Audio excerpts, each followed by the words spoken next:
Արդեն առավոտյան ռիտուալ է դարձել, աշակերտները մտնում են դասարան, հանձնում հեռախոսները և միայն դրանից հետո անցնում դասին։ 190 ավագ դպրոցում հեռախոսները հանձնելու ավանդույթը վաղուց կա։ Բոլոր դասարաններում կան արկղեր, վրան էլ կողպեքը։ Բանալին լինում է կամ դասղեկի, կամ դասարանի ավագի մոտ։ Նոր գրքեր ունեինք QR կոդերով, մենք այդ տարի որոշեցինք, որ չենք հավաքելու եւ փորձելու ենք հասկանալ ինչ ազդեցություն է ունենում դա ուսման որակի վրա եւ պատկերացրեք, միջև մենք ուսումնասիրություններ կանենք, վերլուծություն կանենք, թե ինչպես է դա դարձել ուսման որակի վրա, հենց ծնողները իրենք բարձրացրեցին խնդիրը, ահազանգեցին, որ դասի ժամին իրենք հետևում են իրենց երեխաներին եւ նկատում են, որ սոցցանցերում են, ակտիվ են, իսկ դա նշանակում է, որ խանգարում է իրենց հեռախոսները։ Դպրոցում որոշեցին հեռախոսները կտան միայն այն դեպքում, երբ պետք լինի դասի համար։ Օրինակ, եթե QR-ի համար պետք գա, դասերից առաջ ուսուցչի ասելով կբաժանվի, հետո կհավաքեն, նորից կդնեն արկղում։ Դպրոցում հեռախոսների սահմանափակումը ներքին կարգապահական կանոններով է ամրագրված։ Սա արվում է հանուն երեխաների, չնայած որ նրանք փորձում են գտնել հեռախոսներն իրենց մոտ պահելու ձևերը։ Դեպքեր ենք ունեցել, երբ արկղերը ամբողջությամբ ամրացված չէին, միայն վերևից էին ամրացված, իրենք տարբերակ էին գտել, մի փոքր առաջ էին բերում արկղը եւ հետևից շատ զգուշությամբ դուրս էին բերում,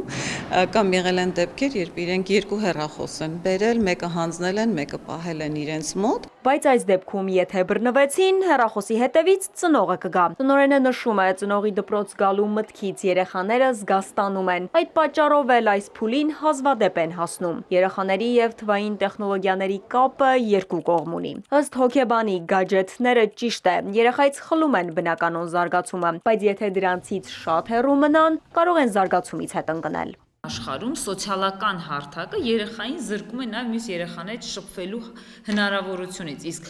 մինչև դեռահասության ավարտը երեխայի համար շատ կարևոր է հասակակիցների հետ շփումը։ Այսօր շատ ենք նկատում մեկուսացած պարփակված դեռահասներ, շատ ենք նկատում ծնողներից հեռացած երեխաներ եւ հավատացած եղեք, թիվ 1 պատճառը դա